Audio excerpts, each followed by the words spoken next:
Matthieu chapitre 25, nous allons continuer notre lecture et j'ai demandé à Frédéric, à Gérard et à Claudette de nous partager ce texte. Lorsque le Fils de l'homme viendra dans sa gloire avec tous les anges, il s'assiera sur le trône de sa gloire. Toutes les nations assemblées devant lui.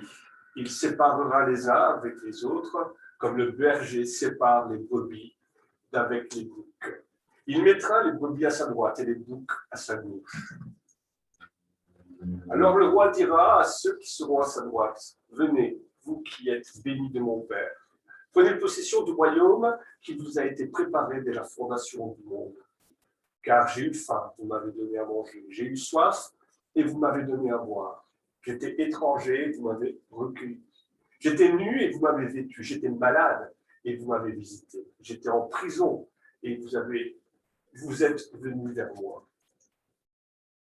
Les justes lui répondront, « Seigneur, quand avons-nous vu avoir faim? Et t'avons-nous donné à manger? » C'est à Gérard maintenant, si tu me permets. Merci, le verset 38 à 40. Excuse-moi. Hein. Quand avons-nous vu étranger, t'avons-nous recueilli?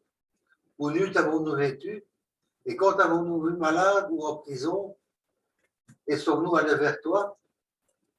Et le roi leur répondra, je vous le dis en vérité, toutes les fois que vous avez fait ces choses à l'un des plus petits de mes frères, c'est à moi que vous l'avez fait. Merci, Claudette.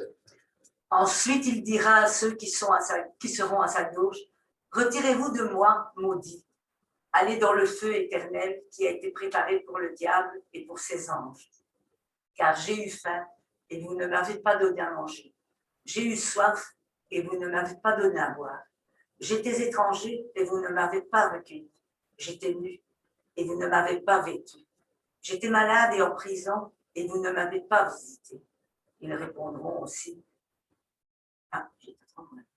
Seigneur, quand avons-nous vu ayant faim et ayant soif, ou étranger, ou nu, ou malade, ou en prison, et ne t'avons-nous pas assisté?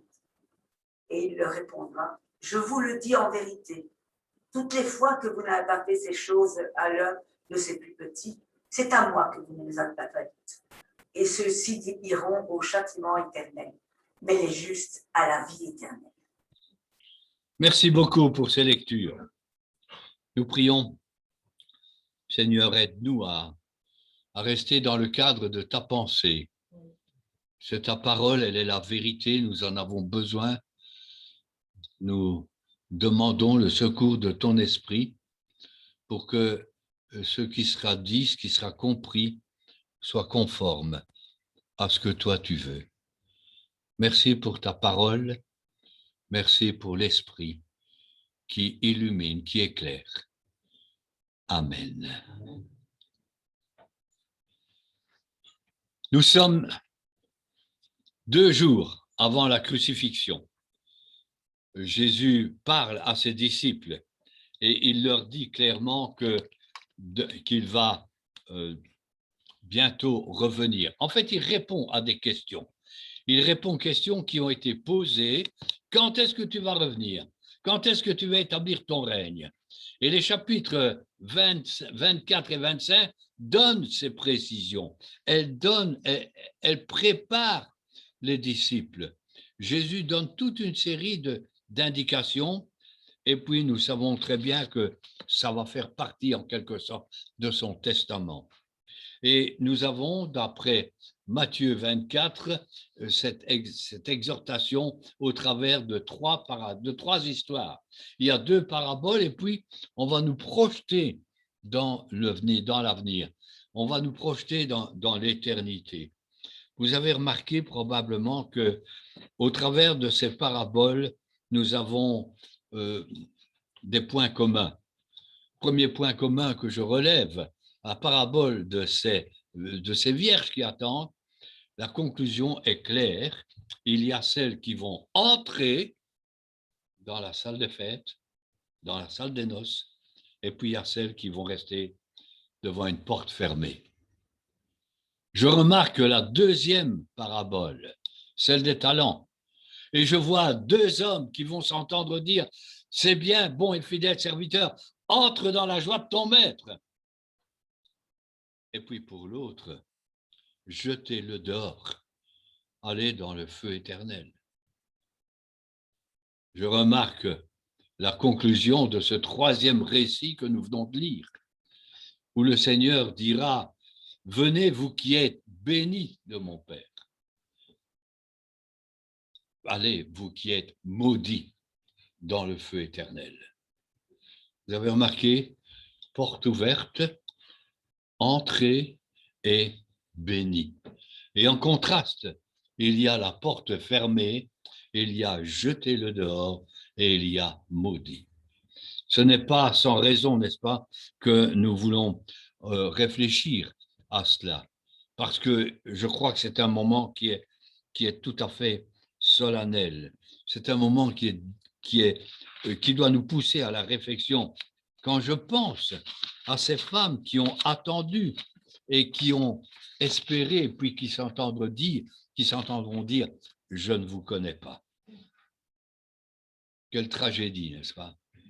Quelle tragédie pour l'éternité.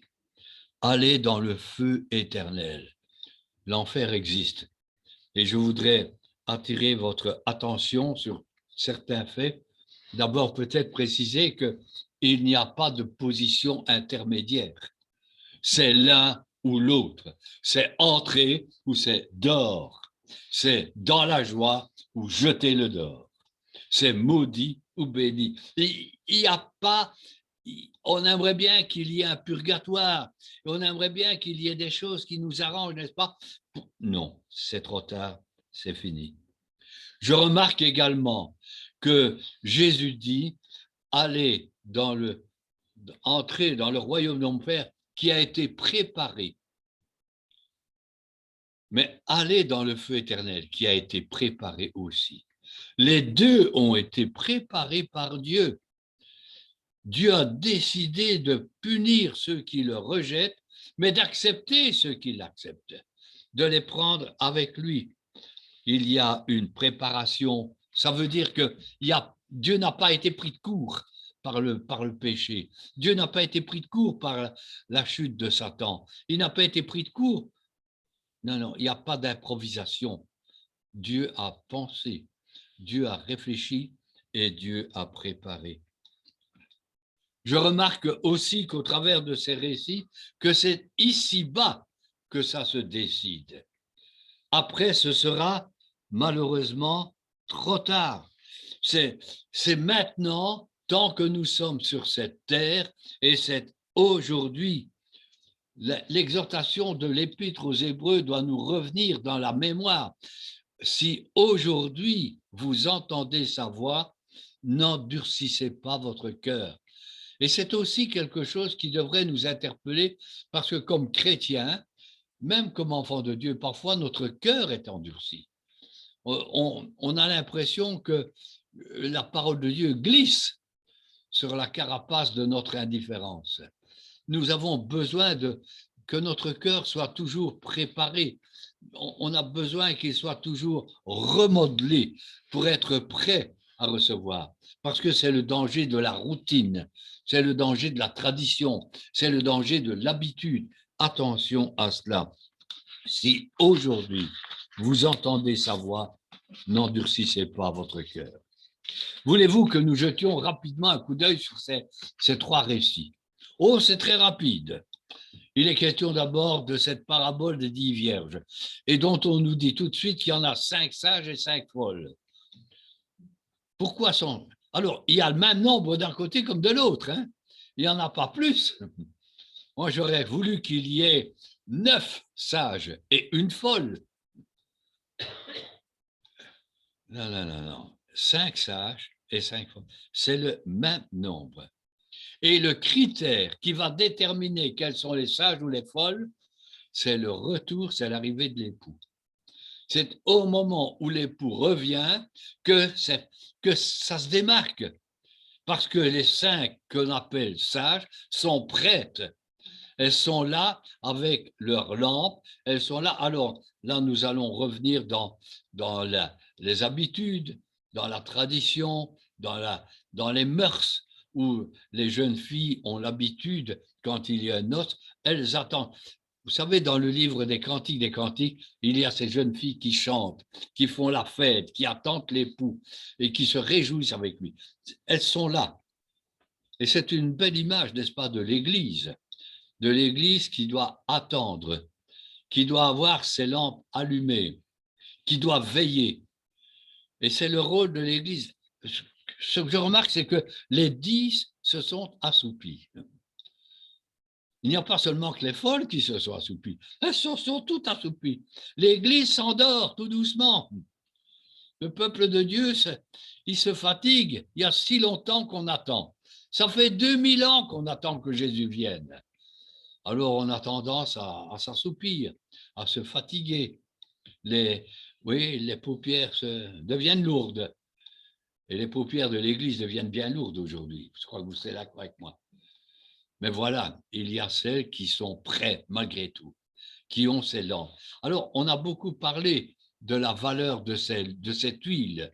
C'est quoi l'huile? Dans la Bible, il n'y a pas à chercher 36 choses. La Bible explique. Et elle nous dit que l'huile, c'est la présence du Saint-Esprit.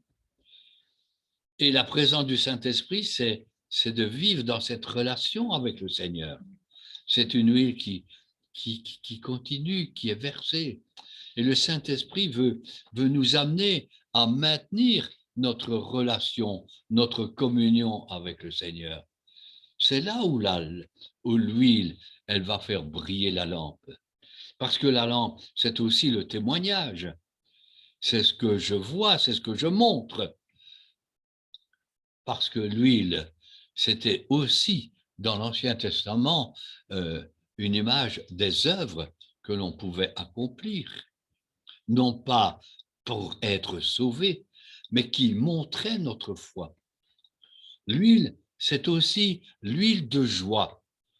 Le psaume nous parle de l'huile, il a versé d'une huile de joie en rapport avec la présence du Seigneur. Et aujourd'hui, nous avons des chrétiens qui sont de plus en plus démolis, qui sont de plus en plus affaiblis, qui sont de plus en plus faibles, qui sont de plus en plus tristes. Je vous l'ai déjà dit et je me permets de le répéter, un chrétien triste est un bien triste chrétien. Le Seigneur nous parle de la joie du pardon, de la joie de la communion avec lui, de la joie de l'espérance.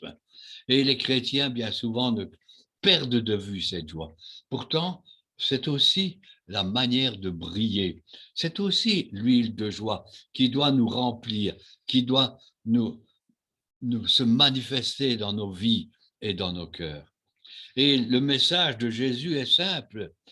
Il dit « Veillez ». C'est un appel à la persévérance, à persévérer dans la communion avec le Seigneur, de persévérer dans le témoignage, de persévérer dans le ministère que Dieu nous confie, de persévérer dans l'attente, dans la joie. C'est aussi ce que le Seigneur demande. Et c'est ce qui a fait défaut à ces folles. Parce qu'elles sont là, qu'elles attendent. Et elles attendent avec rien quand le Seigneur va revenir. Elles sont là avec les autres, mais il n'y a plus d'huile. Il n'y a plus de présence du Saint-Esprit. Il n'y en a jamais eu d'ailleurs. Je crois qu'aujourd'hui, nous voyons un peuple, quels sont ceux qui appartiennent au Seigneur? Quels sont ceux qui sont encore là? Il y a ceux qui font semblant. Et c'est une folie de faire semblant et de s'entendre dire plus tard que la porte est fermée et le Seigneur et le Seigneur qui dira « je ne vous connais pas ». Vous imaginez? C'est de la folie, n'est-ce pas? Il y a quelques années, je me souviens, pour un moment de Sainte Seine, j'ai pris un bouquet de fleurs que j'ai mis. Et j'avais mis des vraies fleurs, naturelles. Et j'avais mis quelques fleurs artificielles. De loin, le bouquet était très beau. C'était bien, c'était beau. Ça faisait partie, c'était le bouquet. Mais nous savons très bien que les fleurs naturelles, après un temps, elles donnaient du parfum. Pas les fleurs artificielles. Parce que les fleurs artificielles, elles étaient là. Tout ce qu'elles faisaient, c'était de se remplir de poussière. Les autres, elles avaient la vie, même si elles étaient coupées. Et je pense que dans l'Église, nous devons nous attendre, et je parle de l'Église dans le sens très large, à ce qu'il y ait des fleurs artificielles et des fleurs naturelles. Mais l'essentiel, c'est de savoir, est-ce que je suis une fleur artificielle ou une fleur naturelle? Est-ce que je suis un chrétien qui attend le Seigneur, une chrétienne qui sait que le Seigneur va revenir et qui veille, ou est-ce que je suis fou au point de faire semblant, de m'endormir, et quand le maître arrivera, de se dire « Ah, j'aurais dû. Pourquoi est-ce que je n'ai pas fait ?» Vous voyez, je pense que l'exhortation que le Seigneur nous donne ici, c'est de veiller. Et veiller, c'est attendre en patientant. Veiller, c'est persévérer. Veiller, c'est continuer à aller de l'avant. Il va revenir bientôt. Et on s'entendra dire, voici l'époux, on y va. Et puis peut-être à ce moment-là, vous direz, oh, si j'avais su. Mais ce sera trop tard. Jésus dira, je ne vous connais pas. Remarquez aussi quel verdict. Ça doit être très dur de s'entendre dire ça. Un petit coup d'œil sur la parabole des talents. Elle nous est familière. Elle nous dit, veiller, c'est servir. Veiller, c'est faire fructifier les dons que Dieu nous a donnés. Il faut lutter contre notre paresse naturelle. Il faut lutter contre notre tendance du laisser aller. Veiller, c'est le temps de remplir nos responsabilités. Dieu nous a accordé des dons. Et ces dons font de vous et de moi des personnes responsables.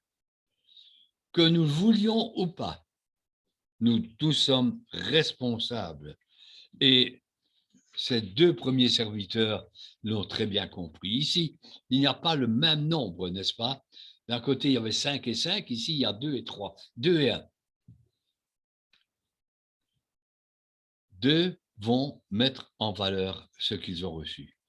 Que vous ayez reçu beaucoup ou que vous ayez reçu peu de dons, Dieu attend que ce que vous avez reçu, vous le mettiez en valeur pour lui.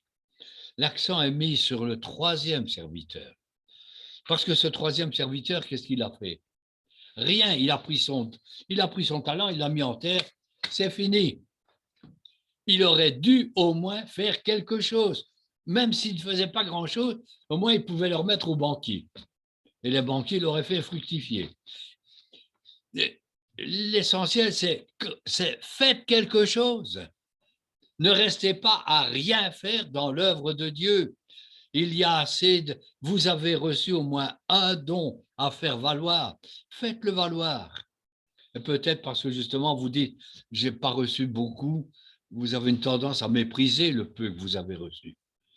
Peut-être aussi parce que vous pensez que Dieu est tellement dur. Et vous dites, bah, Dieu est dur, de toute façon, il est là, et ça va encore tomber sur ma pomme. Dieu est un Dieu injuste. Pourquoi est-ce que moi, je souffre et que les autres réussissent? Pourquoi est-ce que ça marche pour les autres et que moi, ça ne marche pas? Pourquoi est-ce que... Et on compare. Et quand on compare, on se sent diminué, on se sent moins. Parce que quand on compare, il y a des choses qui ne vont pas. Ce que vous allez dire, et c'est comme au tribunal, quand la police vient pour arrêter un homme, elle lui dit, ce que vous allez dire maintenant sera retenu contre vous. Ce que vous dites de Dieu sera retenu contre vous. Vous dites Dieu est injuste, bon, d'accord. Vous dites que Dieu vous laisse tomber, bon, d'accord.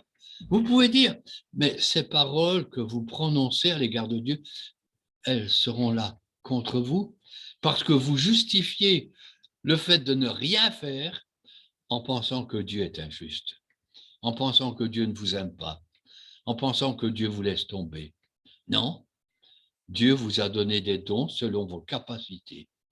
Et le peu que vous allez faire pour mettre en valeur ces dons, vous allez vous entendre dire, c'est bien, bon et fidèle serviteur, entre dans la joie de ton maître. Mais quelle tragédie lorsque le maître va nous demander des comptes et que nous aurons tout juste à lui rendre. Seigneur, tu me l'as donné, je ne t'avais pas demandé, hein. Bien le voilà. Et de s'entendre dire, ce serviteur, jetez-le dehors. C'est quand même là encore une tragédie, ce que le serviteur, mettez-le dans les ténèbres du dehors, où il y a des pleurs et il y a des grincements de dents. Alors, non seulement on est jeté, et j'imagine, et j'essaie de réfléchir à cela, prendre quelqu'un et le jeter dans les ténèbres. Tu n'as pas voulu la lumière de Dieu, la voilà maintenant, résultat. Tu as râlé contre Dieu, ben, tu as les grincements de dents. Tu as râlé contre tout ce qui n'allait pas, eh bien maintenant tu peux pleurer. Les uns sont dans la joie, mais les autres vont pleurer. Alors, là encore, c'est un appel pour nous dire, oui, le Seigneur va revenir, veillez, mais veillez, prenez vos responsabilités comme chrétiens, prenez vos responsabilités comme enfants de Dieu et soyez vigilants, persévérants, il va revenir. Et quand vous allez rendre à Dieu, Seigneur, tu m'as donné ça, bien, voilà ce que j'en ai fait. Entre dans la joie de ton maître. Ça va être formidable, n'est-ce pas? Vous imaginez? Réfléchissez à cela. Et puis, je remarque aussi que le traitement sera personnel. On ne va pas être jugé avec les autres. Le premier serviteur est venu, voilà, qu'est-ce que toi tu as fait? Puis le deuxième, et toi, qu'est-ce que tu as fait? Et le troisième, et toi? Vous savez, c'est personnel. On aimerait bien se noyer dans la masse. Hein. On a travaillé, hein? On a travaillé. Oui, mais chacun rendra compte à Dieu pour lui-même. Faut-il le rappeler? Et puis, je remarque rapidement ce troisième tableau. Quelle fresque! C'est extraordinaire. Quand le Fils de l'homme viendra dans sa gloire, il va revenir. Non plus comme le petit enfant à Bethléem, le petit qu'on va mettre dans une crèche, dans une étable, mais il viendra dans sa gloire. Et quand il viendra dans sa gloire, il viendra avec ses anges. Toute l'armée céleste sera avec lui. Vous imaginez la cour que ça va être pour le tribunal quand il va revenir. Et que toutes les nations seront là. Je remarque, quand je relis ce texte, je remarque la conjugaison. Nous avons un futur.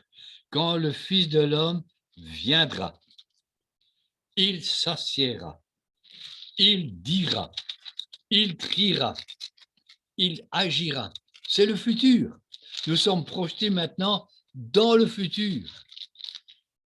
Ah oui, et ce n'est pas pour nous faire peur, mais de dire, alors c'est lui qui va faire le triage. Il mettra. Et il va trier. Aujourd'hui, c'est du désordre. Hein? Aujourd'hui, c'est la pagaille. Aujourd'hui, on ne sait pas qui est quoi, n'est-ce pas? Tout est gris. Mais tout est gris, pourquoi? Parce qu'il y a du blanc et il y a du foncé. Mais quand il va trier et qu'il va mettre toutes ses brebis d'un côté, ce sera tout blanc. Et quand il mettra les boucs de l'autre côté, vous imaginez les couleurs? Comme ça va faire? Quel contraste, n'est-ce pas? Entre ceux à qui il dira, ceux qui sont bénis et ceux qui sont maudits. Oui, le Seigneur va mettre de l'ordre. Oui, le Seigneur va montrer qu'il y a un contraste entre ses brebis et puis entre ses boucs. Il y a un contraste aussi dans leur nature. La brebis, par définition, est docile. La brebis, c'est l'image de la douceur, c'est l'image de suivre le berger. C'est une très belle image qui nous pousse et qui nous rappelle le psaume 23. Tiens, l'Éternel est mon berger, je suis la brebis. Qui nous rappelle le message du prophète Ézéchiel, où il parle tellement des troupeaux et des brebis. Mais en même temps, il y a ces brebis qui restent groupées autour du berger. Il y a tellement d'images qu'on peut retirer. Alors que le bouc, lui, il est solitaire. Le bouc, c'est la rébellion. Le bouc, c'est le mauvais caractère. Le bouc, il est insubordonné au berger. Il y a des contrastes énormes entre brebis et bouc, entre béni et maudit. Et ici encore, comment se manifeste la grâce de Dieu? Qu'est-ce qui fait que les uns sont bénis et les autres maudits? Il suffit de regarder comment nous avons témoigné de notre amour. Et là, on achète un coup d'œil sur le futur. Il s'assiera, il dira, il fera. Et maintenant, il va dire, j'étais. Ah, quand tu étais sur la terre, tu te souviens? Quand tu étais sur la terre. Et là, le rappel va nous être donné. Ce que nous aurons, comment nous aurons montré notre foi par notre amour. Parce que veiller, c'est aussi montrer de l'amour. Et je suis surpris que le Seigneur n'a pas dit « Ah, tu as prêché tous les dimanches. Tu as bien observé tous les commandements. Tu as observé toutes les lois. Ah, les codes, ça a marché. » Non, non. Il n'est pas question de commandement, il n'est pas question de grande activité.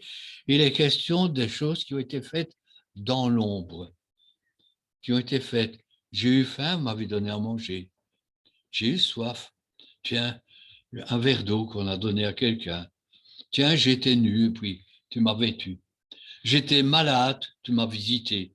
J'étais en prison, et puis j'étais là et tu as pensé à moi. J'étais home. Ah ben, tu m'as quand même fait une petite visite.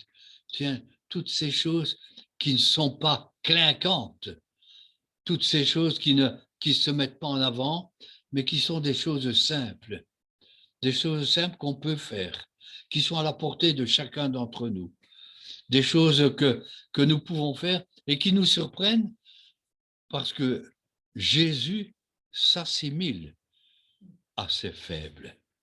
Il s'assimile à ces petits. Il s'assimile à ceux qui ont faim. J'ai eu faim. Comment? Seigneur, tu as eu faim? Mais que Jésus s'identifie à ceux qui sont petits, à ceux qui sont insignifiants, qui ont faim, à ceux qui sont en prison. Oui, mais s'ils sont en prison, ils l'ont mérité. Prenons un exemple. Il y a beaucoup de nos frères et de nos sœurs qui sont en prison. Beaucoup de chrétiens qui sont en prison. Bien sûr, vous me direz, on ne peut pas tous les visiter. Mais peut-être qu'au travers d'une action missionnaire, on va vous demander d'envoyer un courrier à un prisonnier. Ça nous coûtera un petit mot, un timbre, et on va envoyer une lettre à un prisonnier. Vous imaginez le bien que vous allez lui faire? Et vous allez imaginer que si ce même prisonnier reçoit une centaine de lettres, ça va interpeller les autorités qui vont dire « Où celui-là ? Il faudrait peut-être qu'on ait un meilleur traitement pour lui. » Peut-être que ça influencera. Nous ne savons pas. Mais il y a des choses que nous pouvons faire. Et l'essentiel, ce n'est pas de faire l'impossible, c'est de faire ce que nous pouvons faire, tant que nous pouvons le faire. La semaine dernière, à l'étude, j'ai dit qu'il fallait racheter le temps. Nous vivons dans le temps et dans l'espace. Nous sommes ici, on n'est pas ailleurs. Nous sommes ici maintenant, ce n'était pas hier, ce n'est pas demain, c'est aujourd'hui. Notre service, c'est de faire les choses où on peut, comme on peut, envers ceux qui sont les plus démunis, envers ceux qui sont plus faibles. Et c'est comme ça que nous pouvons aussi montrer notre foi. Et parce que nous aurons montré notre foi, parce que nous aurons vécu notre foi, alors nous allons pouvoir nous entendre dire « Entrez, entrez, vous qui êtes bénis ». Quel mot fantastique, être béni pour entrer dans le royaume de Dieu. Ou s'entendre dire « Allez-y, vous qui êtes maudits ». Alors, je remarque aussi qu'il y a la souffrance autour de nous.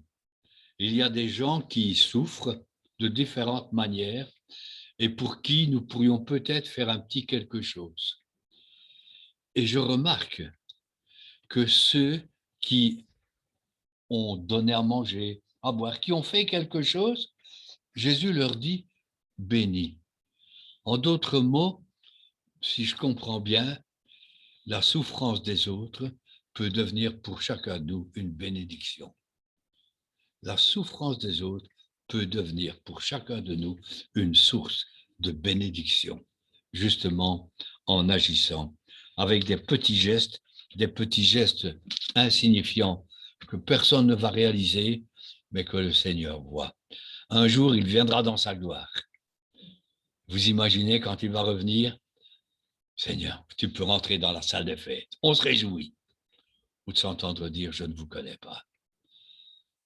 Un jour, il va revenir, il va nous demander des comptes et il va dire, allez, entre dans la joie de ton maître. Ou de s'entendre dire, jetez-le dehors. Quand il viendra dans sa gloire et que nous serons avec lui, nous allons nous entendre dire, entre dans le royaume de ton Père qui a été préparé, béni, ou bien dors, toi qui es maudit, dans le feu éternel qui a été préparé pour le diable et pour ses anges. C'est à nous de choisir, n'est-ce pas? C'est à nous de prendre nos responsabilités et de montrer au Seigneur, Seigneur, nous t'attendons, alors viens bientôt. Amen. Un dernier chant. Je ne sais pas s'il y a les paroles. J'espère qu'on verra les paroles parce qu'ils viendront d'Orient, ils viendront d'Occident et il n'est pas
tous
Nous prions. Seigneur, tu nous places devant nos privilèges, devant nos responsabilités. Tu nous places devant ta parole. Et nous avons besoin d'être renouvelés dans notre être intérieur.